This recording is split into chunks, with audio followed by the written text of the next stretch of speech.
What does a pharmacist do? Well, most people might answer that a pharmacist dispenses the medications that my doctor prescribes. Now, I work with a ton of great pharmacists, and one thing that I don't generally see is excitement about pills in a vial. And this is probably because pharmacists have been trained to do so much more. So what can you get excited about in your community? To find out, let's go beyond the scripts. Hey, welcome back to Beyond the Scripts. I'm your host, Will Tuft, the Director of Education at PioneerRx. And one of the things that I love about doing this podcast, and I always tell all of my friends that are in the industry and outside the industry, is how cool it is that I get to talk to pharmacists that are really kind of, changing the industry and practicing at the top of their license and really at the top of the game. So it's always really neat. I always make the comparison that if pharmacists had trading cards, these would be some of the, the cards that you want to have in your collection, because these guys are just amazing, putting up great stats and really helping their communities. It's not often that I get to have a guest that actually has been in collector cards and memorabilia. So welcome, TW, from Williamsburg Drug. Going to have a bit of a conversation today about all things automotive, NASCAR, and pharmacy. Yeah. Yes, quite a background. Yeah, that was one of the really interesting things that caught me when I started looking into your background and looking into your research. Actually, I saw that picture behind you, and I said, "What is that?" And I started doing some research and found that was that car may have been seen if you guys were watching NASCAR in the early 90s. That was in, what was it, the 93 Winston Cup Open? Yeah, ran the Winston Cup Open. Ran my first Winston Cup race in Talladega in 92, I think. I had ran an ARCA car there. We were very fast, and a Winston Cup team approached me, and I went to the coach, and he gave me my Winston Cup driver's license.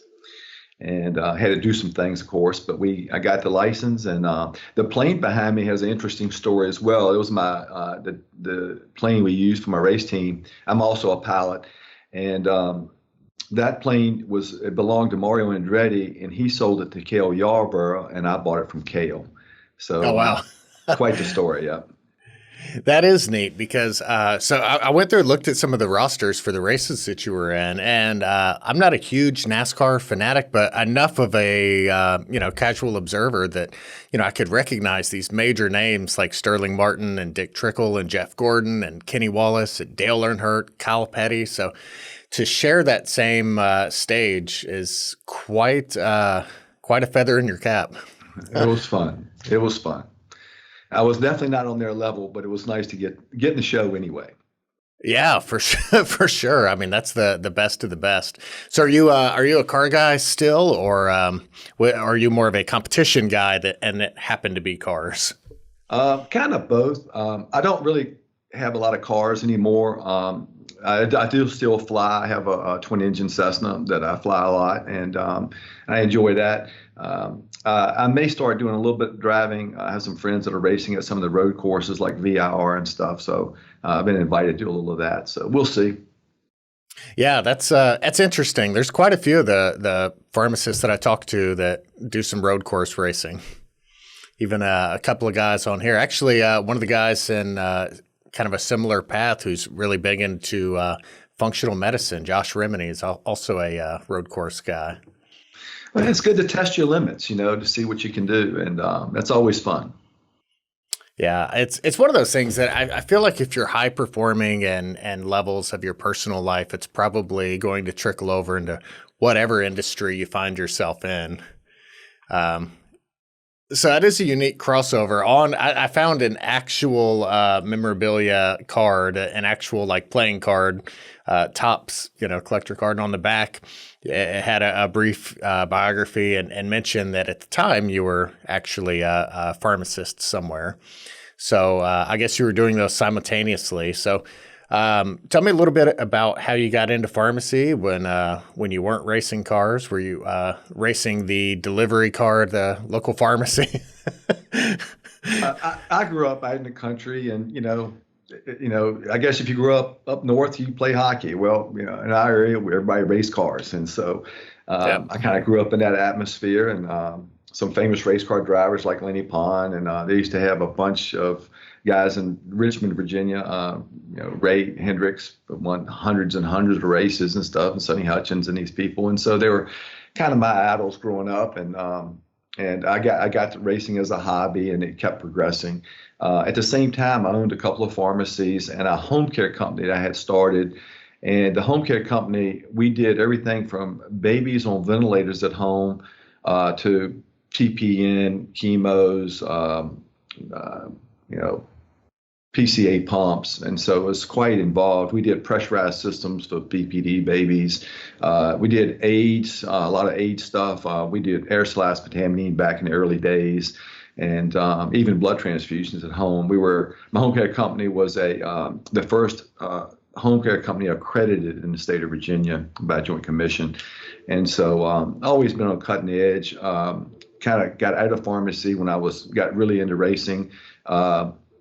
Raced for a few years. I ended up running the airport I was at, and then my brother and my nephew and I got back into the pharmacy business, and then I ended up buying these stores in Williamsburg, and so have really enjoyed being in for, I guess, the third time, and and so here what happened is that I would have patients that would come in and they're getting their drugs, and then I'm giving another drug for the last drug, and today's medicine primarily treats sickness. It doesn't keep you healthy. It just waits till you're sick and treats you.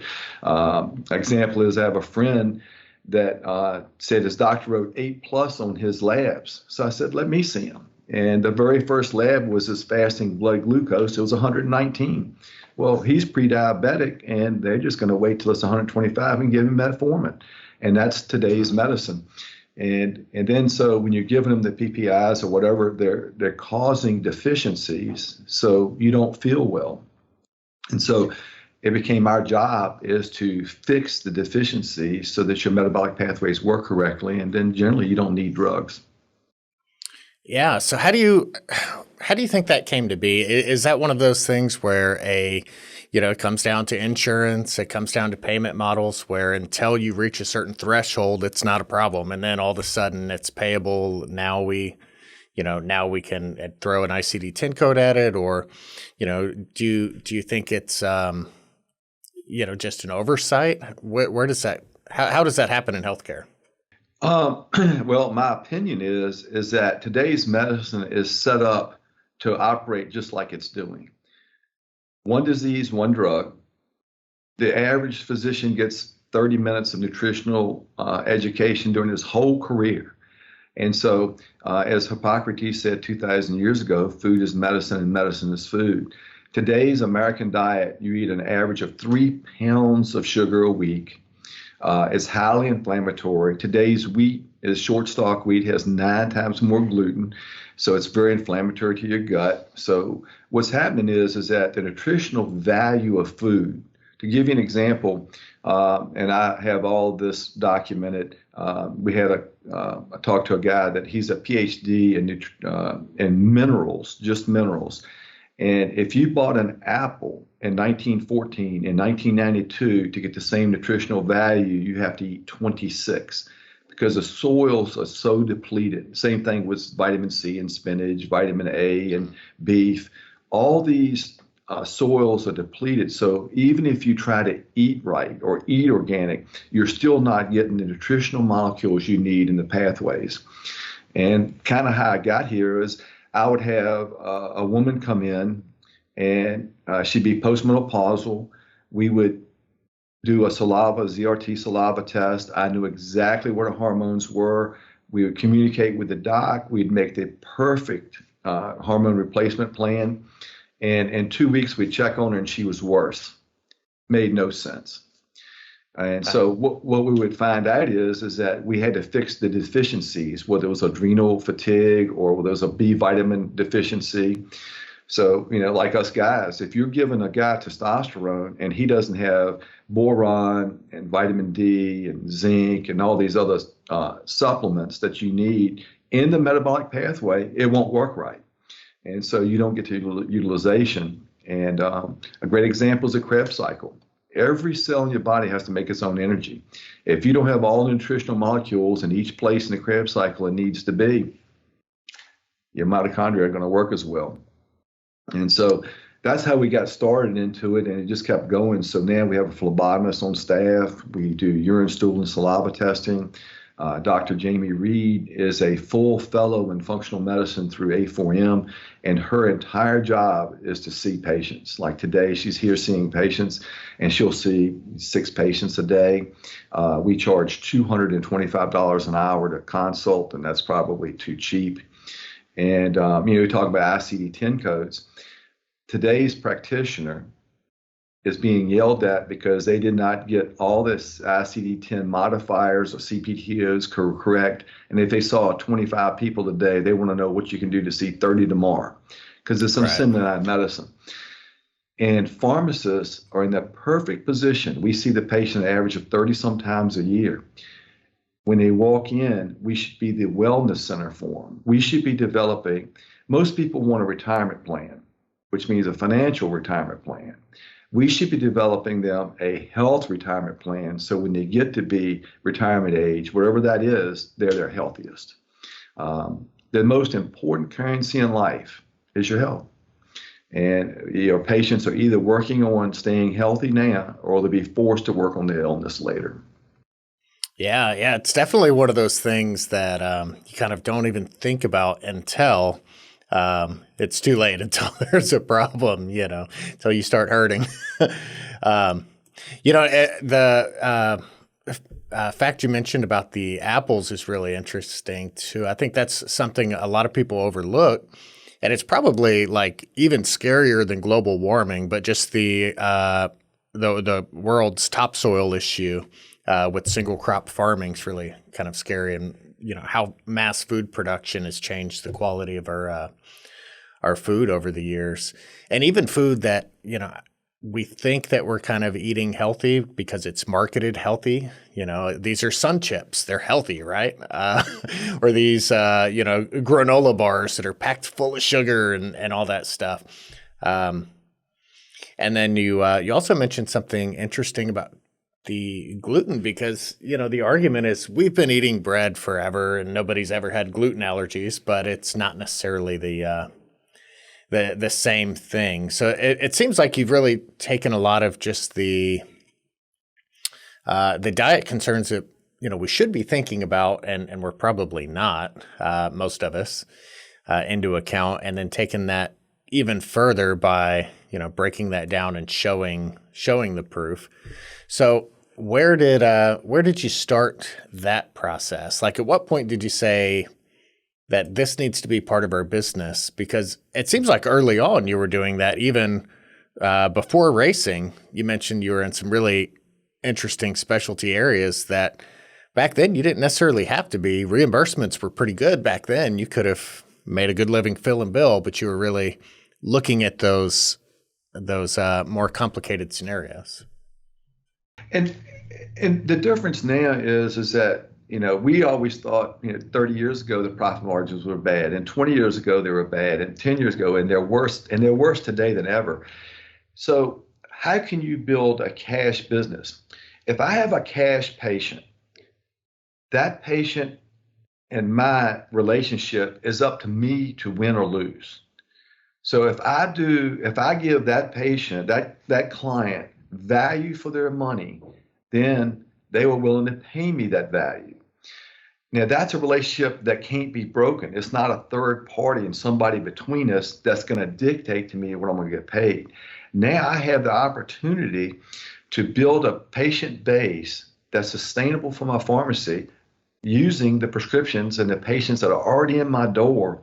So my goal in this past year was almost 40% gross profit. How many pharmacies that run at close to a 40% gross profit? Not too many. Probably not many. Yeah, not many. I mean, maybe a few compounding only guys can do it, but not many. And so we have the opportunity as pharmacists, and to kind of put a final point on it, the average GNC sells $508,000 worth of supplements a year. their profit margins are huge. I mean, we don't sell any supplements that's less than 50% gross margin. So at 50% of 500,000, that's 250,000 a year. Now, GNC is selling it to your patients. The pharmacist is listening to this thing. They're selling to your patients now, and you don't even know about it.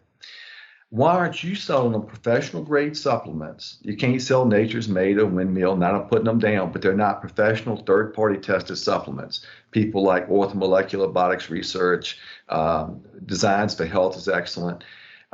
These are high quality, so when you sell it to a patient, it will work. To give you a good example, I had a guy come in, he's a retired PA. He knew that he had some problems. We did an intercellular micronutrient test for him, and he said, I know my CoQ10 level is excellent because I've been taking that Qunol that's advertised on TV that has the best absorption. His CoQ10 level's in the toilet. And so you have to, if it's sold on TV, it's probably not good. So, So here's an opportunity. And you got to remember, GNC's got a 3-week wonder reading a script that's selling these. You are the professional.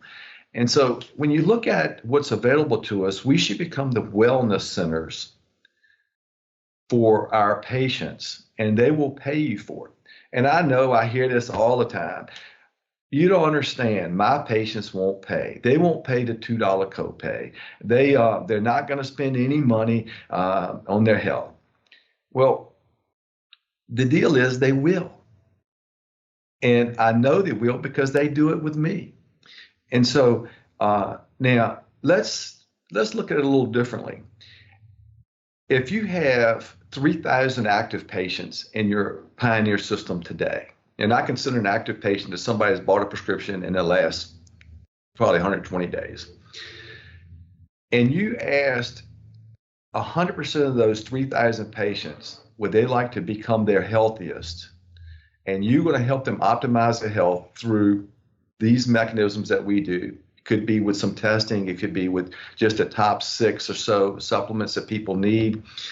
You can start wherever you want. And those 6 people spend an average of $300 a month, and they will. That is $1,080,000 a year at 50% profit. How does that look for your pharmacy? In the scenario I just gave you, you asked 3,000 people and you got 90% no's, only 10% yeses. So you can't be afraid of getting a no. And your goal should be to give that patient a customer experience. Customer service means I smiled at you and said, thank you for your business. Customer experience is when they leave, they don't remember what you said or did. They remember how you made them feel. And if you're there helping that person become their healthiest, they're optimizing their health, and you're fixing their gut, you're getting their, vitamin D, just vitamin D alone. If you get a woman's vitamin D level to be maintained above 50, which is not optimized, by the way, it's just above 50, they have a 50% less chance of having breast cancer. I mean, this time of year, every pharmacist should be selling vitamin D. A rule of thumb is 45 international units per pound, and give it with vitamin K2. I mean, easy peasy. Vitamin D3 is 85% more absorbable. So it's a really easy way for pharmacists to increase their sales and help your patients, which is your job. And I think after you know this information, it's really malpractice not to. Yeah. So every single patient that walks in the door is spending their money on things that align with their value system. So whether their core values, are triggered by, things that, going out to nice restaurants, or if they're, a collector of something or whatever their value system is, they're spending money. So how do you get that patient on board with understanding that, how do you bring their health into that ring of their core values enough to tap into their financial pie? Great question. And so you have to remember, as a pharmacist, your job is to help your patients optimize your health. Your job is not to fill prescriptions. That just happens to be part of it. So you should be able to fill prescriptions, do testing, do supplements, explain to them, the importance of exercise. So you have this whole range of things that you can do for your patients. And these people are willing to spend the money to do that. Now, not all of them are, but enough of them that there's bazillions out there. And you have to remember, people spend money on what they want to, not what they have to. If I go to the doctor and they say, you got high blood pressure, you got diabetes, here's your pill. Well, that's a have to. I didn't want to hear I was sick. I don't want to pay for it. My insurance should do it. But if they want to buy organic and spend 3 times as much for it, they do it. I have patients that benefit so much from CBD for like neuropathies or something, or Parkinsonism, that they're willing to spend the money and they're on Medicaid. They give something else up to do it. And so people will do it when they have the need to. And I believe, and this is crucial for me and how I operate. When you come in and you get in our system, we want to test, treat, test. So test, therapy, test. Therefore, I can prove to you the time, money, and effort you spent, you're healthier. And that's the cornerstone of everything we do. So if I'm not getting success for you, you shouldn't be paying me. And we even offer their money back. And to give you some really great examples, I have a friend of mine a few years ago, is a physician here in town. He's a well-known ENT doc on cutting edge, just a super guy. He was 48 at the time. He's thin, and he's got metabolic disease. So that means he has blood pressure, cholesterol, and blood sugar problems. He has a personal trainer and is wearing a Dexcom 6 and is eating correctly. All of his symptoms are getting worse. He's doing everything that medicine is telling him to do. And he tells me he feels like he is doomed. I'm going to lose my legs by the time I'm 70. And I said, man, you got to let me test you. So we finally arranged to draw his blood and did an intercellular micronutrient test. And we did this one through SpectraCell. We use Fiber in America as well. And it came back that he was either deficient or borderline deficient in 11 of the 15 nutritional molecules you need to process glucose. I mean, that's pretty bad. Mm-hmm. We put him on all 11, and in 6 days, he told me his blood sugar was normal according to his Dexcom 6, and his next A1C was 4.9, no longer a diabetic. And the reason was he did not have the tools for his body to do its job. And, if you're MTHFR and you have a heterohomozygous on one of the 2 SNPs, you cannot process and methylate. And so if you can't methylate, those pathways will not work. And so your body will do workarounds until you get a cane and you get disease. A good example is scurvy. If a person has scurvy and you replete them with vitamin C, what happens? You reverse the disease. And just think about that. We have the chance as pharmacists to not only stop, but do some disease reversal by giving their body the tools back they need. And I think this is huge for us pharmacists. The opportunities are just astronomical. 40% of our business now, a little over 40%, is cash. And the average nationwide is 5%? So the opportunities are huge here for us. And it's a matter of giving the person the value for their money and they're willing to pay for it. And I also like to give perspective. When you talk about deficiencies, what does that mean to me? So let's look at it like this. If you knew how long 1,000,000 seconds is, that's 11.57 days. 1 billion seconds is almost 32 years. So when you say million and billion, they're nothing alike. Right. A trillion seconds is 32,000 years.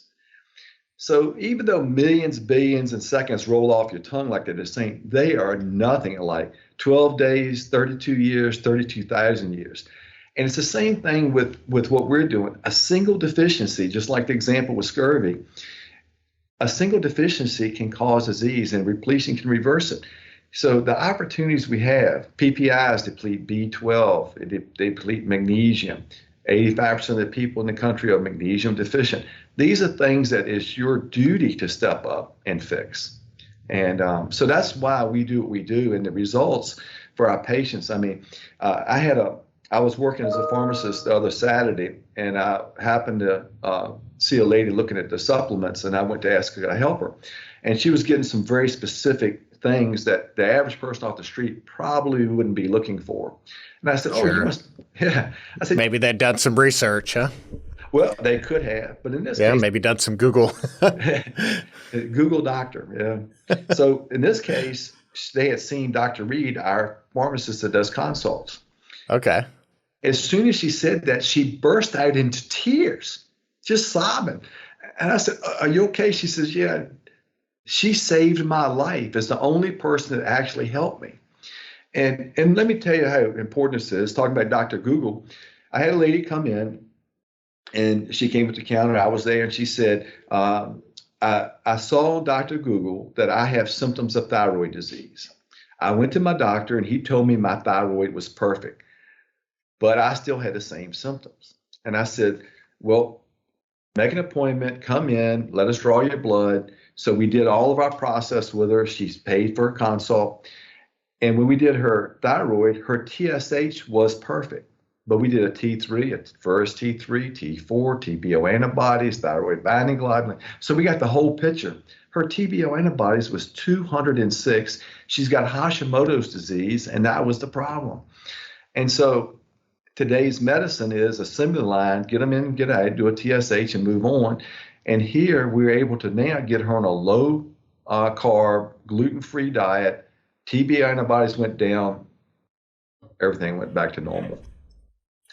And, So I mean, it's great. let's talk a little bit about how you started that, because now you're really deep into, an established practice that's doing these things well. For a pharmacy that's not that's not offering any of those testing services, at some point, you had to see that, man, we're treating diabetes the same way we're treating scurvy, as a one-to-one in a much more complex system.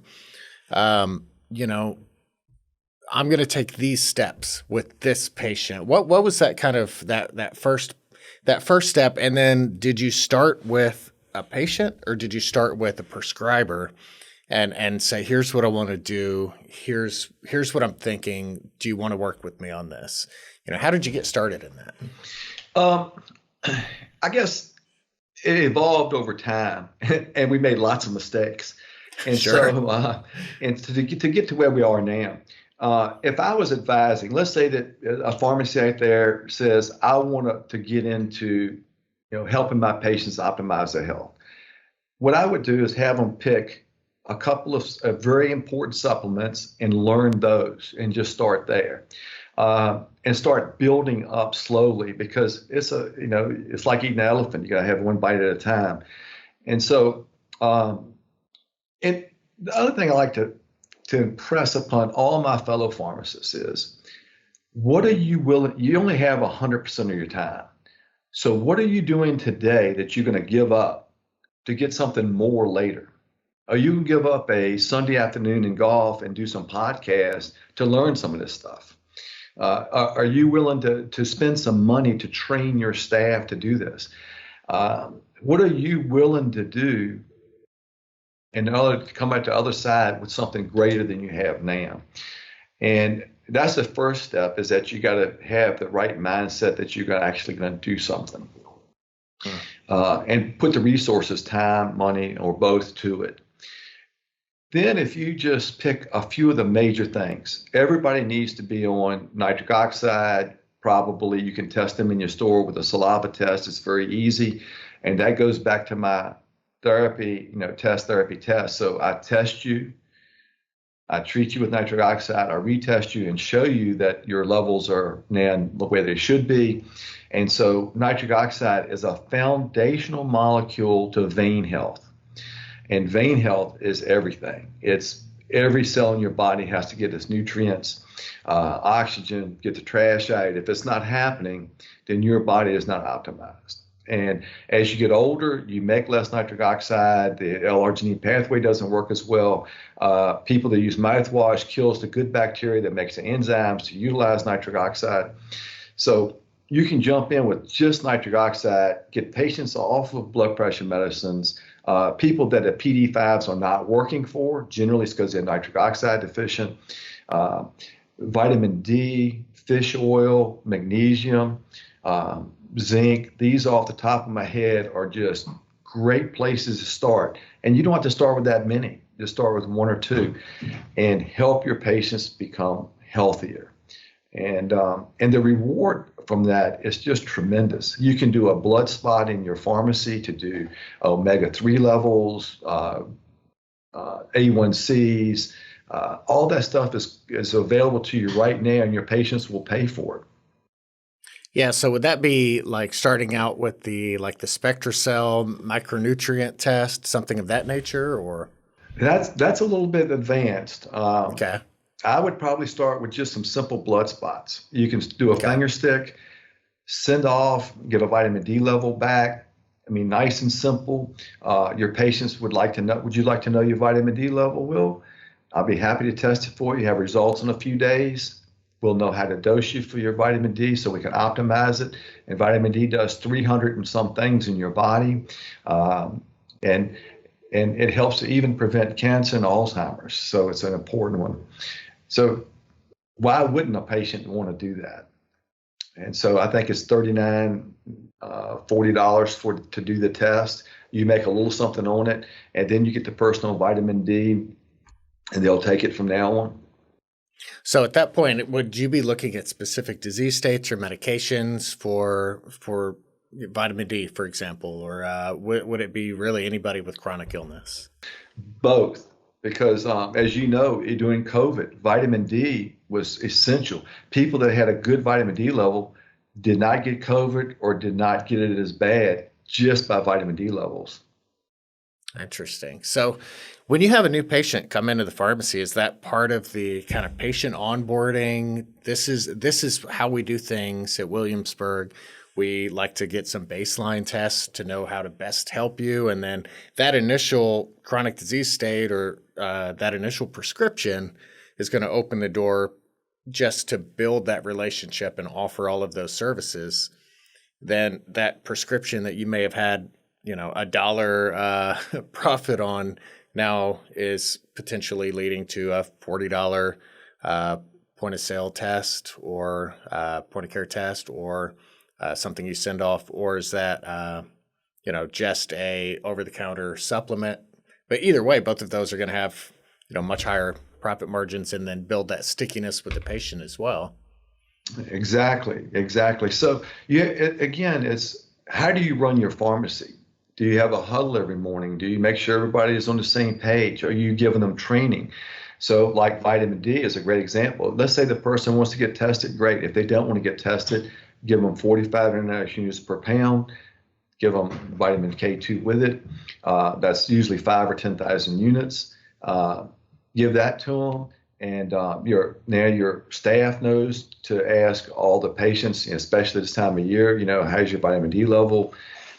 Same thing with almost all the stuff that we're doing. If they come and get a prescription for a PPI and they've been on it for 20 years, hey, do you have any leg cramps or muscle twitches? Those are all magnesium deficiencies caused by your PPI. And so you can start out with these questions and let me tell you, if you ask a patient about their diseases, they will tell you. They'll be happy to tell you. They will vomit information on you. And so just ask and then let them tell you, and then you can get them involved in a conversation. And if they're interested in you helping them, fine. If not, you just educated them some. So, and like you said, let's say that you sold 5 supplements, whether it's anything from CBD to zinc to fish oil or whatever it is, it could be probiotics. And you sold, let's say 5 people a day, just 5 people a day, and they averaged $250 or $200 worth of sales.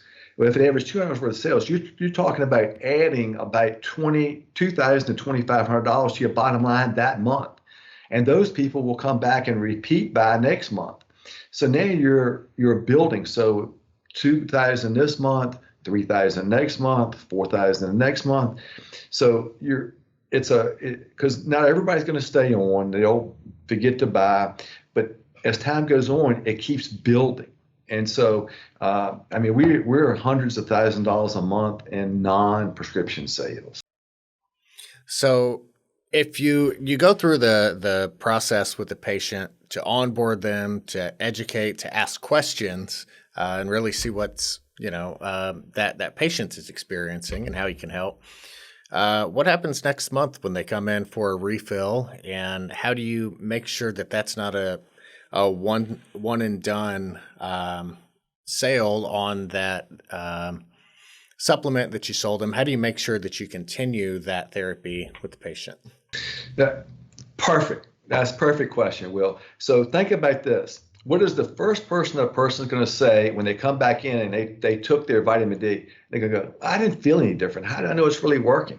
Well, this is where you can offer them the test if they didn't get tested before.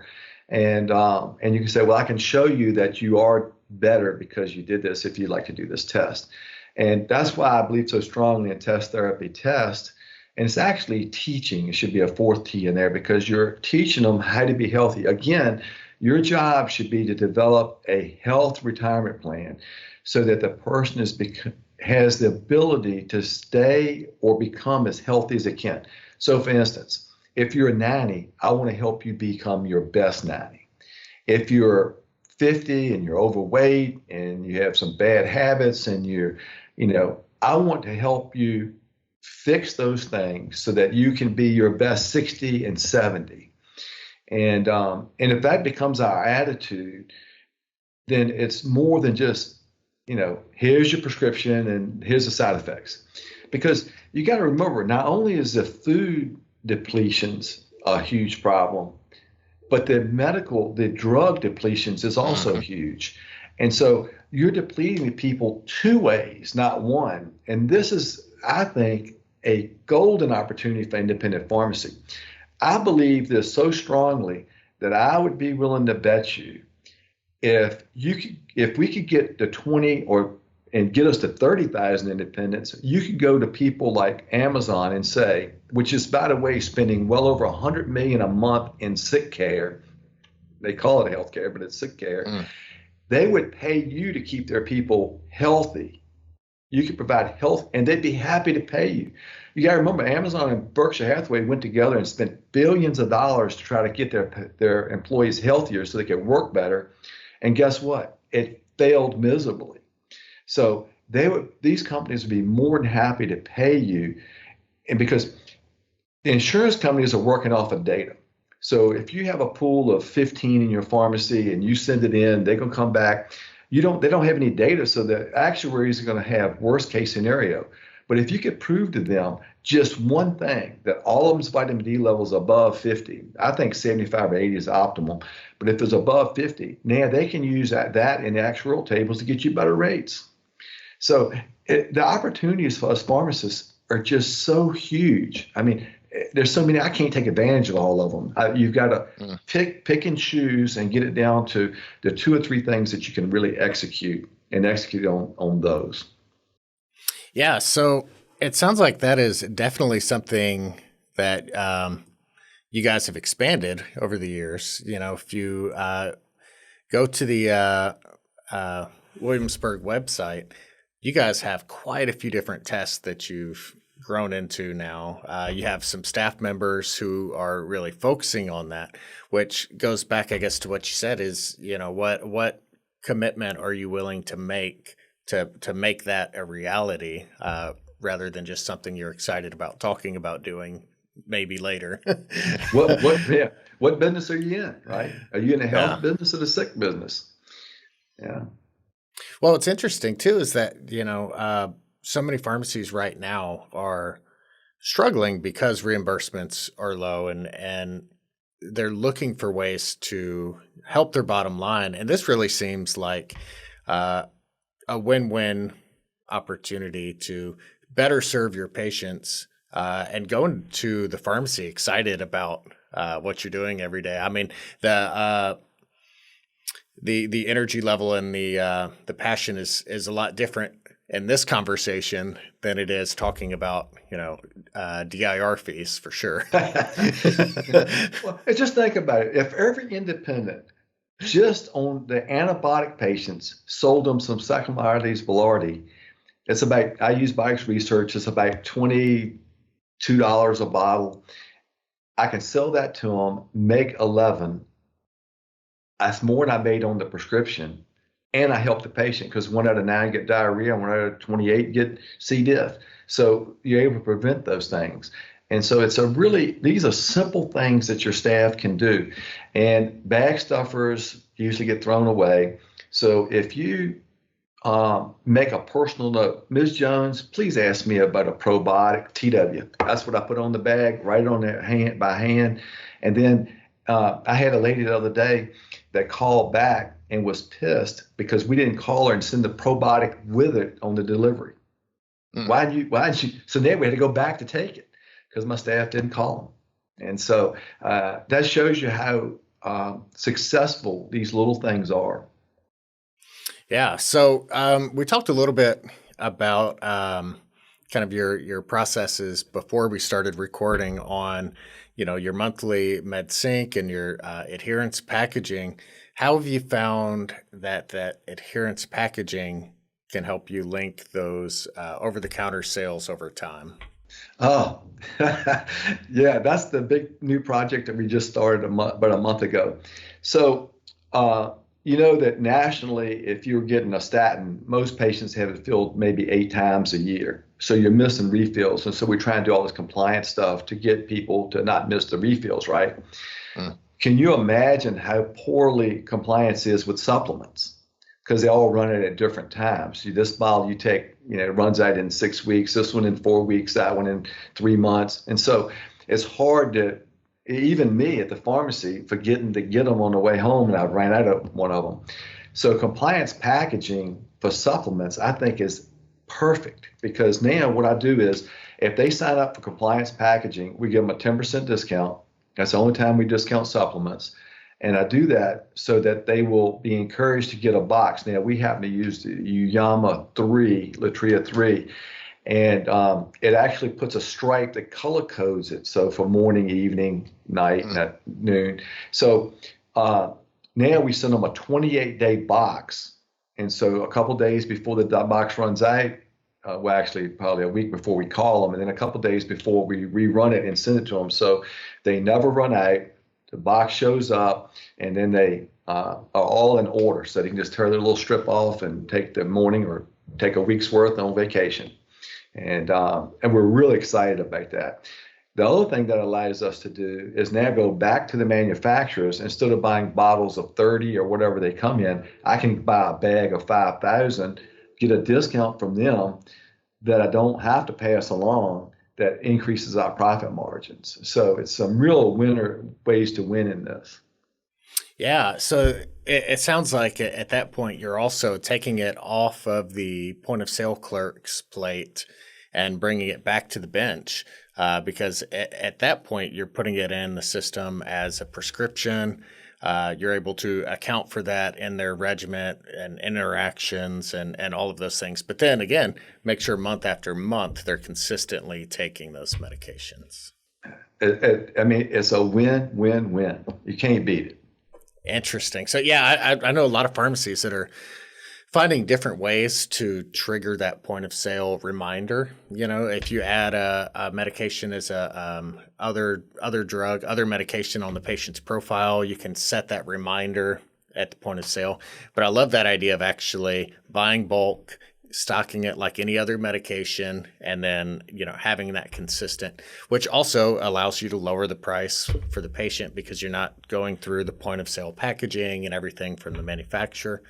That's a really interesting angle that I haven't encountered yet, and I like that. It's fun. And as I've gotten deep into this, I found some ways to really make it work. I'm also I'm on the board for POA, and we're going to start rolling some of the sites so that other pharmacists can do similar things, and we can give them their support to do it. And it's just so important. Every Thursday morning, we've been doing a webinar to pharmacists around the country. It's about 600 and some on our email sheet, and it's been really worthwhile because we train. We had Dr. Hill in South Dakota, Sioux Falls. He is world renowned on fish oil.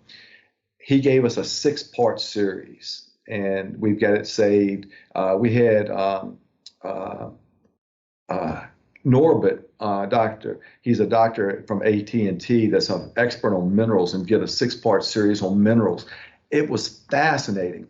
Linus Pauling says that you can trace every disease back to deficiencies in minerals and vitamins.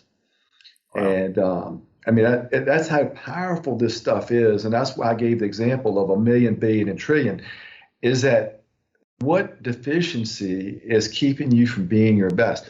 A great example of that is diabetics have trouble with circulation. The reason they have trouble with circulation is as they get older, they have less nitric oxide, and as your insulin levels go up and your uric acid levels go up, either or both, it decreases your nitric oxide level. And that's the reason they end up having vein problems, and they're not able, they lose their circulation. So now if every cell is not getting the correct amount of blood flow, it can't be optimized. And so this is a perfect thing for every patient to be on. It affects every system and organ in your body. And that's an easy one because you can test for it. Yeah. So are those typically individual supplements, or do you have a multi-supplement that you recommend for most of your patients? Nitric oxide, we use several different things. It depends on the person. To give you a good example, I have a friend that's a diabetic that he was using a nitric oxide supplement, but it didn't work. And the reason that it didn't work was he was using mouthwash. So we got him off the mouthwash, and his level came up a little bit, but not like it should have. So then I found that he was using fluoride toothpaste, and fluoride it stops the bacteria from being able to produce the enzymes it needs to convert nitrates to nitrites and all these things that has to happen. So he didn't want to give up fluoride toothpaste because he has bad teeth, and he was afraid of that, which was another conversation. So we ended up giving him lozenges that he could suck on, and that made a big difference for him and got his nitric oxide levels up. And so again, diabetics, us guys, are going to end up with some ED issues, and that should be the first sign that you have a venous problem. Your arteries are getting clogged because you're having bad blood flow. And so and all these things are related. You pick up a stick, you pick up both ends. So all these are related. When something happens, it's causing something else to happen. And you get to do some really creative stuff. Once you get involved in this, it just opens up a whole world of opportunities. Men's health, we're doing a ton for men's health, and some fascinating things you can do. Of course, we have a pretty good sized compounding operation. We're PCAB accredited, and so we do a ton of compounding in conjunction with the supplements. And therefore, I think that we're rounding out all the tools you need. And sometimes you do need prescriptions. And so we're able to round that out and make it worthwhile for our patients. Yeah. So do you have like a kind of a standardized questionnaire that you go through with each patient when they onboard, so that you know kind of which direction to go? Because it seems like it could be a little overwhelming. There's so many avenues. 100%. So now you're really drilling down. So we have 2 systems in place. We actually have 3 systems in place. One is you really want to dive in. So you will see Dr. Reed. She'll send you a questionnaire. It's called a NutriQ.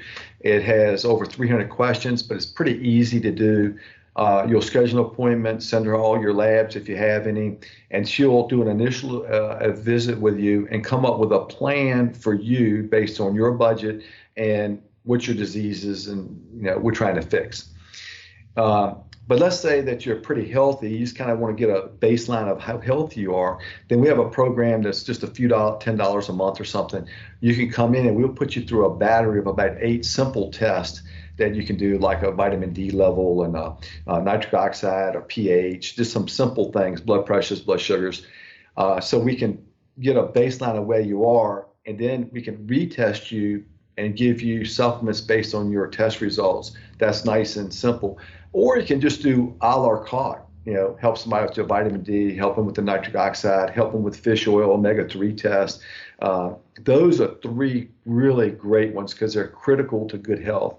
Everybody needs good, if you have a good fish oil level, it's great for your vein health. It's anti-inflammatory, and inflammation is the enemy. Inflammation that goes up and stays up is what it is the basis for a lot of these diseases. Yeah. And again, that's going to be, a cash-based consult, right? All cash-based. Now, we can order all the labs we want, but insurance companies do not recognize us as practitioners, so no insurance is paid for any of the labs we do. It's all cash. Now, sometimes if patients want to use the insurance, then we'll have their doctor write an order for it, like a GI map, for instance. I think they're about $379, $89, and we'll do 230 or 40 this year and last year. I don't have the final number yet, but it was in that range, and they're almost $400 a piece. So do the math. I mean, that's a lot of money just in one test. And the point I'm trying to get across to people is, it's not that we are anything special. Everybody that can do, it's nothing that we've done that's I didn't invent anything I'm telling you. All this I've learned from somebody else. And so every pharmacist out there can do this at whatever level they choose. They don't have to go in and get a full fellow in functional medicine and do, these in-depth consults. You could just pick one or two supplements and increase your sales and help your patients just with one or two. Awesome. So getting a little short on time, but I wanted to talk gut health a little bit with you. How much coffee and whiskey and spicy food do you recommend to regulate your gut health? Because I think about that sometimes, like my gut must be a mess. Well, you're not alone. I would say that gut problems are the number one thing that we face. I mean, think about it. The number of people on PPIs alone or H2 blockers or whatever they're doing, you artificially raise the pH of your stomach. And then it can't operate right. You can't digest correctly. You can't absorb correctly. And then you're leading yourself to H. pylori. You're leading yourself to bad junctions, so you're going to have a leaky gut. And you got to remember, your gut has a one-cell membrane. It's one cell thick. And if those junctions are tight, it lets stuff into your bloodstream that's not supposed to be there. If it looks like your thyroid, the proteins look like your thyroid, you got Hashimoto's. If it looks like your gut, Crohn's. I mean, so that's a good way to get autoimmune diseases, and that's one of the reasons they come in packs, is because you let too much stuff in. Mm-hmm. And again, I'll probably really make people mad on alcohol. None is best. And of course, after that, it's moderation. Like I have a friend that, I said, it's so fine if you have a glass or two, but not a bottle or two, because he was a bottle or two guy a night. And so it's all about moderation, decreasing carbs, and get, gluten. Anything that's inflammatory to your gut, you need to cut down on. Coffee is fine. It's just that if you drink anything like that that's too much of, it's going to make your urine acidic. That's going to cause you to have an increased chance of kidney stones. It'll cause you to have more chances to have other diseases. Your body works best when you can get the pHs higher, like above 7. At least get your urine to 6.75 or above, and that'll prevent a lot of those problems. Yeah. Part of the challenge with gut health is that anybody that's into functional medicine loves to talk about the importance of gut health, but it's one of those things that can be kind of hard for your run-of-the-mill patients to quantify. How do you go about having that conversation and letting them kind of educating the patient and letting them know how they can help and why it's important? Yeah, so once we develop the questionnaires that we do, or we talk to them and we find out what's going on with them, we make suggestions and then we monitor that for results. A great example was a man came in one day, I think it was on a Saturday, and I was working, and he was explaining his wife had all these had some kind of problem. I forgot what it was, but he has had these terrible gut problems for 20 years. He's been to every doctor, had every tube both ways. And nobody can help him, and he's just been miserable for 20 years. So we use a product. It's two products you can give somebody to get them off of PPIs. That's really helpful for their gut. We get it from Biotics Research. It's GI Ease and GI Smooth, and you give it a specific way, and usually one, maybe two bottles of each. So you'll take it for 1 or 2 months. Usually 1 month is all they need, and they're off of the PPIs. I mean, it's just terrific. And it's really healing to your gut. This particular gentleman calls me on Tuesday and is healed. He has not felt like this in 20 years and cannot believe it. And as a matter of fact, because he came in and was not expecting to buy anything, I gave them to him and told him if they worked to come back and pay me. And that's what he did. Oh, wow. And they worked so well. I mean, he was in disbelief, and his gut was just normal. And those are the kind of things you can make an impact on. And the secret sauce, Will, is just talk to your patients. All you got to do is just talk to them. And the other thing that pharmacists is, I hear this all the time. Well, I talked to one of my patients, and they just weren't interested. They said no, so they give up. And you got to remember, you got to be willing to get 9 no's to get 1 yes. And that's all you have to do to get to these big numbers. Yeah, that's interesting. That conversation can be tricky, but again, if you can tap into that value system, maybe skip going to Texas Roadhouse this week and take these labs instead. You'll be happier long term, because it's not an insurmountable amount of money for any of your patients. It's just whether or not they value the conversation that you're having with them as much as they value going out to eat one night this week, which, everybody's doing. Amen. And so I guess to kind of sum it up for me, going back to over 2,000 years ago, Hippocrates said, if someone wishes for good health, one must first ask oneself if he is ready to do away with the reasons for his illness. Only then is it possible to help him. And the reason that I said that is that all of us that's on the front lines talking to your patients, you can't help everybody. Everybody doesn't want to be helped. I mean, I have a cousin that is 300 pounds and 5'6", and I said, man, he says, I don't care. I like my life, and I don't mind being fat. If I die early, so be it. I like the way I live. Well, he doesn't wish for good health. So I can't help everybody, but it is your job to help your patients become healthy, not just fill prescriptions. It is not your job to figure out what your patients can afford.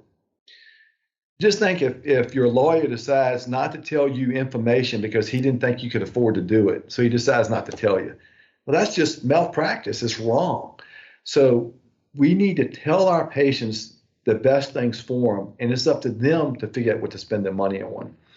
And it's your job to present healthy solutions for your patients and optimize their health. That's the only reason we should be in business, is to optimize our patients' health.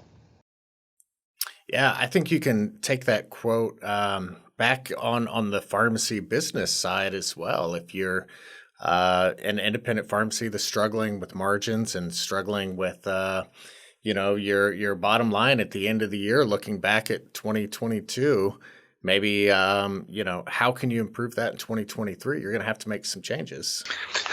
It's funny, working on my 2023 budget right now, and the big part of it is to increase our OTC sales this coming year, and it's 50% margins. And so I don't mind doing more prescriptions. I used to not want to, but that gives me more opportunities to do more of what really makes money. And so it's sad to say, but if you change your mindset to healthier patients equal healthier profits, that's what it should be about. So you're making a lot more money, but you're getting paid. If you were a CPA or an attorney, usually you have 300 to 500 people because that's all you can really take care of properly. If you had that same mindset and you're getting paid $200, $300 an hour to take care of those patients, well, that should be our business model. And that can be within our retail pharmacy so that you're not getting paid for commodity that your income is tied to that always goes down in price, and then you whine about it. Yeah, that's a good way to look at going into 2023. I forget it's only a couple days in, so I'm going to let you get back to it. I know it's a busy time in the pharmacy these first few days of the year, but thank you so much for joining me. I want to check in with you in a few months. Shoot me an email when you get your 2023 plans together. I'd love to see what you have planned and what you're willing to share. Oh, absolutely. So we're gonna grow by $1 million this coming year. That's the goal. I'm going to put that down as a personal goal for myself as well. $1 million in sales. So, it's a big goal. I have 2 stores, and so we're going to get there. All right. Well, best of luck. Thanks for joining us, and we'll talk soon. It's fun, Will. Take care, buddy. Thank you for listening to this episode of Beyond the Scripts, presented by the Catalyst Pharmacy Podcast. If you enjoyed this episode, please support our channel by liking, subscribing, and clicking the notification bell so that you'll be notified anytime we post new content. To stay up to date with all of the latest independent pharmacy news and content, follow PioneerRx on your preferred social media platform.